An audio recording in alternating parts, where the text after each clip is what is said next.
संसार में सबसे श्रेष्ठ कौन? जो भजन करता है। भजन करने वालों में सबसे श्रेष्ठ कौन? श्रेष्ठ भजन करने वाला कौन माना जाता है? तो बोले सर्वभूतेषु यः पश्येत् भगवत भावमात्मनः भूतानि भगवत्यात्मन्येषु भागवतोत्तमः। जो अपने अंदर और सबके अंदर अपने इष्ट देव को देखता है, कहीं न्यूनाधिक नहीं, कहीं छोटा बड़ा बुरा भला नहीं देखता, अपने अंदर और सबके अंदर अपने ही आराध्य देव को देखता है। चाहे प्राणी हो चाहे पदार्थ हो, सब में मेरा प्रभु विराजमान है। जो भगवत स्वरूप में स्थित रहता है, जिसकी ये सिद्ध दृष्टि है कि यहां भी प्रभु है, यहां भी प्रभु है, यहां भी प्रभु, कोई कण नहीं जो प्रभु ना बने हो, वो सबसे बड़ा भजनानंदी माना जाता है। श्रेष्ठ महान भागवत कौन? भगवत्यात्मन्येषु भागवतोत्तमः। उत्तम महाभागवत वो जो अपनी आत्मस्वरूप प्रभु और सर्वत्र प्रभु विराजमान है, ऐसा अनुभव करते हुए भजन कर रहा है। सब में मेरे प्रभु विराजमान, यहाँ भी बाहर भी सब जगह प्रभु विराजमान। गृहीत्वापीन्द्रियैरर्थान् यो न द्वेष्टि न हृष्यति विष्णुर्मायामिदं पश्यन् स वै भागवतोत्तमः। वो सबसे बड़ा महाभागवत है जो इंद्रियों के विषय आए, अनुकूल विषय में हर्षित नहीं, प्रतिकूल विषय में शोकित नहीं। इच्छा के प्रतिकूल आया समय परिस्थिति विषय व्यक्ति तो द्वेष नहीं, अनुकूल आया तो हर्षित नहीं। ये सब भगवान की माया है, ऐसी दृष्टि बनी रहती है। अनुकूलता में हर्षित नहीं, प्रतिकूलता में शोकित नहीं, चाहे व्यक्ति वस्तु स्थान परिस्थिति। अनुकूल व्यक्ति आया कोई हर्ष नहीं, प्रतिकूल आया गाली दे रहा अपमान कर रहा, कोई शोक नहीं। ये भगवान की माया है, लेकिन भगवान तो सब में समरूप से विराजमान है। उसकी ये सिद्ध दृष्टि बनी रहती है कि हमारे भगवान की माया है, इसलिए निंदा में, स्तुति में, मान में, अपमान में, अनुकूलता में, प्रतिकूलता में जो सदैव एक रस रहकर भजन करता रहता है, वही उत्तम महाभागवत है। देहेन्द्रिय प्राण मनोधियाम यो जन्माप्यक्षुद्भयतर्षकृच्छैः संसार धर्मैरविमुह्यमानः स्मृत्या हरेर्भागवत प्रधानः। वो भगवत भक्तों में सर्वश्रेष्ठ भागवत धर्म है जो जन्म मृत्यु भूख प्यास श्रम कष्ट भय तृष्णा इनको जीत चुका है। महाभागवत कौन है? अब जन्म का कोई भय नहीं रहा। क्यों?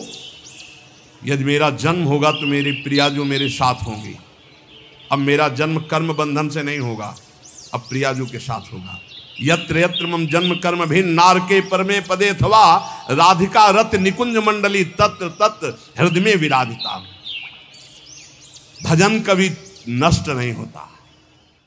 अगर चूक हो गई किसी को भगवत प्राप्ति नहीं, तो अगला जन्म जो होगा महाभागवत के रूप में, वो ब्याज सहित भजन। जैसे हिरण में फंस गए तो अगला जन्म हिरण का, पर हिरण के ही रूप में ऐसा भजन हुआ। अगला जन्म ब्रह्मबोध संपन्न महापुरुष के रूप में। उन्हें कहीं वेदांत पढ़ना नहीं पड़ा, जन्म से ही ब्रह्मबोध। भजन ऐसा प्रभावशाली। जन्म का भी भय खत्म, पता नहीं मेरा जन्म हो कि ना हो। वैसे तो पक्का पता चल जाता है अपने को कि अब खत्म हो गया, अब नहीं होगा। अपने को जब पेट छक जाता है तो दूसरे से प्रमाण नहीं होता। जाने मोरी छाती, अब हमारी जगह नहीं रही, भर गया पेट, पता चल जाता है। ऐसे अपने को पता चल जाता है जन्म होगा कि नहीं, खत्म खेल, पता चल जाता है। और मृत्यु का भी भय नहीं। जैसे विशाल हाथी गजराज के गले से फूलों की छोटी माला टूट के गिर जाए, उसे पता न चले, ऐसे भक्तों की मृत्यु होती है। जन्मत मरत दुसा दुख हो, ये भक्तों को ऐसा कष्ट नहीं होता। जो जन्म पर और मृत्यु पर विजय प्राप्त कर लिया है, और जो भूख और प्यास पर, भूख प्यास ये व्यथित करते हैं, ये प्राणों का धर्म है, मेरा नहीं। धैर्य पूर्वक जो सह लिया गया, ऐसे जीवन में बहुत समय आए, बहुत समय, 1-2 दिन नहीं, बहुत समय आए। प्रायः सच्चे कहते हैं, शायद आपको विश्वास न हो, वृंदावन के सिवा मुझे कभी रसोई में बैठकर भोजन मिला हो ऐसा पूरे जीवन में कभी याद नहीं।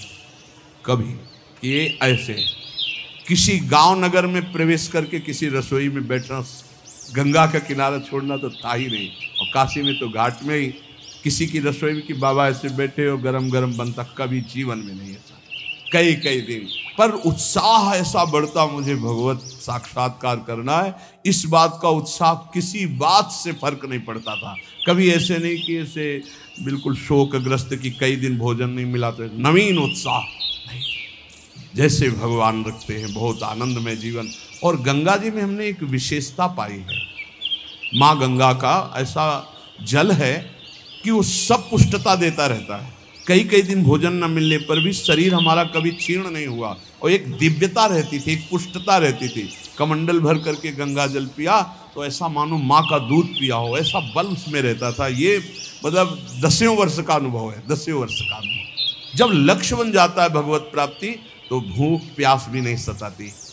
यही भागवती कृपा का बल होता है, कोई फर्क नहीं पड़ता, क्योंकि अंतर में जो हमारा निरोग स्वभाव, निरोग विचार, निरोग अवस्था है, वो हमें बचाए हुए है। और अगर हम इस रोग में होते तो बहुत परेशान हो जाते, फिर कुछ नहीं होने वाला। भूख और प्यास ये केवल लक्ष्य के बल से सहा जाता है, लक्ष्य का।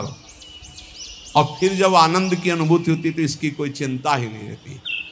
परीक्षित जी कह रहे हैं महाराज श्री सुखदेव जी से कि एक दिन की प्यास ने इतना विकल कर दिया था कि ब्रह्म ऋषि ने आंख नहीं खोला तो मरा हुआ सांप उनके गले में डाल दिया। और कई दिन हो गए हमने ना अन्न पाया है ना जल पिया, क्योंकि आमरण अनशन व्रत है। पर यह भूख प्यास मुझे बिल्कुल कष्ट नहीं दे रही, क्योंकि आपके श्रीमुख से निकली हुई कृष्ण कथा अमृत पान करके मेरा हृदय आनंदित हो रहा है। फिर श्रम, किसी भी तरह का कोई भी श्रम आपको परास्त न कर पाए। दिन भर आप लगे रहें पर आपको ऐसा महसूस ना हो कि बहुत थक गया। अगर ये महसूस होता है तो 2 बातें नोट कर लेना, आप ब्रह्मचारी नहीं हैं और आपका लक्ष्य भगवत प्राप्ति नहीं है। 2 बातें नोट कर लें। अगर 2 बातें हैं, भगवत प्राप्ति और ब्रह्मचर्य ठीक है, तो ये शब्द नहीं आ सकता कि बहुत थक गया। शरीर स्वस्थ होना चाहिए, अगर रोग ग्रसित हैं तो बात अलग है। और कष्ट, भारी से भारी पीड़ा के समय भी एक आनंद की गुफा है अंदर। भजनानंदी महात्मा उस आनंद की गुफा में वातानुकूलित कक्ष में रहता है, बाहर आग लगी लगने दो। कष्ट की भारी स्थिति में भी एक आनंद की स्थिति होती है, जिसमें बड़े बड़े गुरुजन विराजमान रहे। पूज्य महामहिम श्री गुरु अर्जुन देव जी महाराज, गुरु तेग बहादुर जी महाराज, श्री ठाकुर हरिदास जी, प्रहलाद जी, मीरा जी, नरसिंह मेहता जी, ये बड़े बड़े महापुरुष उसी गुफा में, आनंद गुफा में मस्त हैं। बाहर से आग लगाई जा रही, बाहर से कष्ट दिया जा रहा है, विष पिलाया जा रहा है। वो आनंद गुफा आपके अंदर भी है। उसका दरवाजा खोल लीजिए, वो दरवाजा खुलता है नाम जप से। जब पहले पाप नष्ट हो, ज्ञान प्रकाश हो, अंधकार हटे, तो ही आपको दरवाजा मिल जाएगा। सोई अंदर चले जाइए, अपने स्वरूप में आ जाइए, कोई भय नहीं। नैनम छिंदंत शस्त्राणि नैनम दहति पावका न चैनम क्लेदयन्त्यापो न सोचेति मारुता। ये आपका स्वरूप है, कोई कष्ट आपको छू नहीं सकता। और फिर भय, भय किस बात का? सर्वत्र मेरा प्रीतम है, तो भय किस बात का? और तृष्णा, ये बहुत खतरनाक डाइन है तृष्णा। भोगे हुए भोग को पुनः भोगने की चाहत का नाम तृष्णा। ये मारे है पूरे संसार को, भोग भोग के मरने लायक हो गए, फिर भी भोग। शरीर जन्म मृत्यु, भूख प्यास प्राणों का धर्म, श्रम कष्ट इंद्रिय मन का धर्म, भय बुद्धि का धर्म, तृष्णा गलत स्वभाव। तुम कहीं हो ही नहीं प्यारे, क्यों परेशान हो? हट, साक्षी बन, दृष्टा बन इनका। पर ये दृष्टा गुरु कृपा से ही बना जा सकता नहीं। दृष्टि और दृष्टा सब घसीट लेगी माया, बहुत विचित्र है। दृष्टा बने हुए भोग करोगे, कहोगे हम दृष्टा हैं, फिर नरक भी मिलेगा, तब भी बने रहना दृष्टा। जो पुरुष, देखो ध्यान दीजिए, जो खास बात है, संसार धर्मई रवि मुह्यमानः स्मृत्या हरेर भागवत प्रधाना। जो भगवान के नाम की स्मृति में इतना डूबा हुआ है, इन सब का कोई प्रभाव उसे परास्त नहीं कर पाता, वही माँ भागवत है। जन्म मृत्यु भूख प्यास श्रम कष्ट भय तृष्णा किसी का प्रभाव नहीं। राधा राधा राधा। न काम कर्म बीजानाम यस्य चेतसि संभवः वासुदेवैक निलयः स वै भागवतोत्तमः।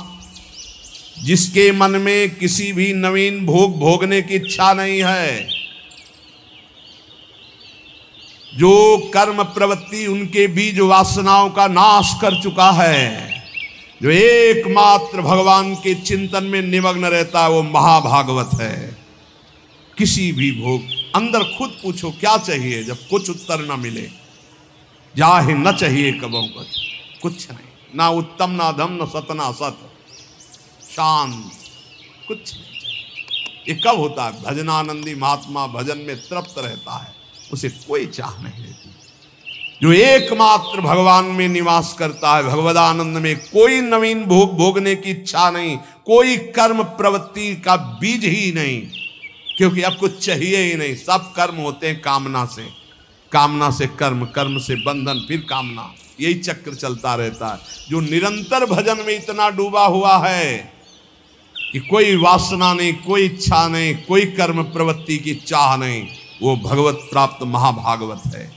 नयस्य जन्म कर्माभ्याम न वर्णाश्रम जाति भी सज्जते नहम भावो देहे वै सहरे प्रिया। जो इस शरीर अभिमान से मुक्त हो चुका है, अपनी जाति कुल धर्म आदि का कोई अभिमान नहीं, सत्कुल में जन्म लेना, तपस्या कर्म वर्ण आश्रम इन सब के अहंकार से जो रहित है, निश्चय वो भगवत प्राप्त महात्मा भगवान का महाभागवत है। न यश स्वपरइति वित्तेष्वात्मनि वाभिदा सर्वभूत समः शान्तः स वै भागवतोत्तमा। जिसको धन संपत्ति का कोई राग नहीं रह गया, शरीर में अहंकार नहीं रह गया, परिवार में अपना पराया नहीं रह गया, सब पूरा विश्व हमारा परिवार, शरीर में अहंकार नहीं, और 1 रुपया अपने पास नहीं, अपने नाम नहीं, अपना नहीं।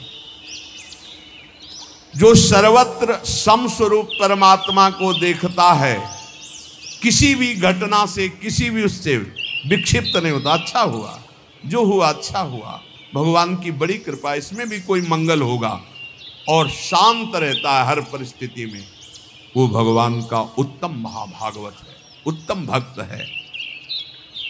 त्रिभुवन विभव हे तवेप्यकुंठ स्मृति रजितात्म सुरादिभिर्विमिग्रयात् न चलति भगवत पदारविंदाल्लव निमिषार्धमपि यः स वैष्णवाज्ञः। ये विश्राम की तरफ सत्संग है, ये श्लोक को ध्यान से सुन लो। बड़े बड़े देवता और ऋषि मुनि अपने अपने अंतःकरण को भगवतमय बनाते हुए जिन्हें ढूंढते रहते हैं, ऐसे भगवान का आधे पल के लिए भी जो चिंतन नहीं छोड़ता, त्रिभुवन की राज्य लक्ष्मी देने पर भी, 100 रुपया 500 रुपया लाख 2 लाख करोड़ की बात नहीं हो रही, त्रिभुवन का पूरा वैभव दिया जाए और कहा जाए आधे पल के लिए प्रभु को भूल जाओ, वो नहीं भूलेगा।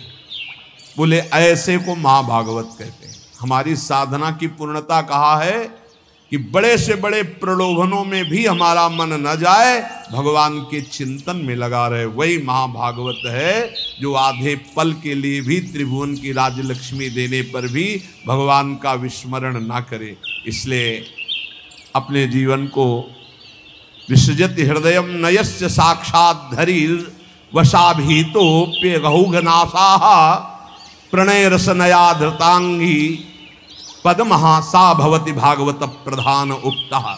जो भगवान का नाम उच्चारण करता है तो सारे पाप भस्म हो जाते हैं। अगर ऐसे राधा, अपने लोग जो जय जय श्री राधे बोलते, दूर तक जब नाम ध्वनि जहां भी जाएगी, वैसे आप जहां गांव घर में भी निवास करते हो 3 बार तो जोर से चिल्ला के बोला ही करो जय जय श्री राधे।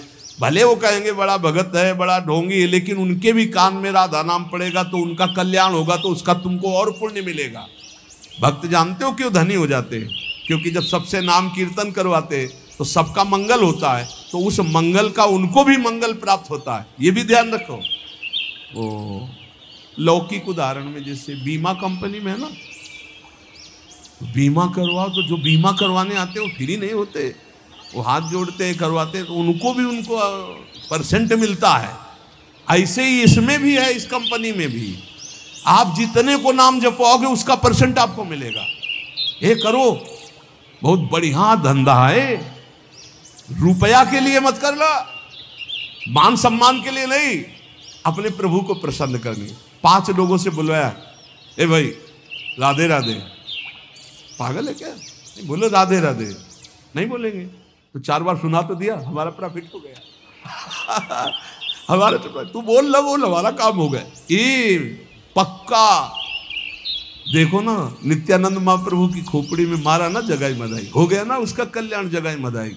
ये अपने को गाली भी कोई दे दे तो अपने को राधा नाम सुनाना है, वो हमारे को पीट भी दे तो हमको बचाव पक्ष में अपना करके निकल देना है।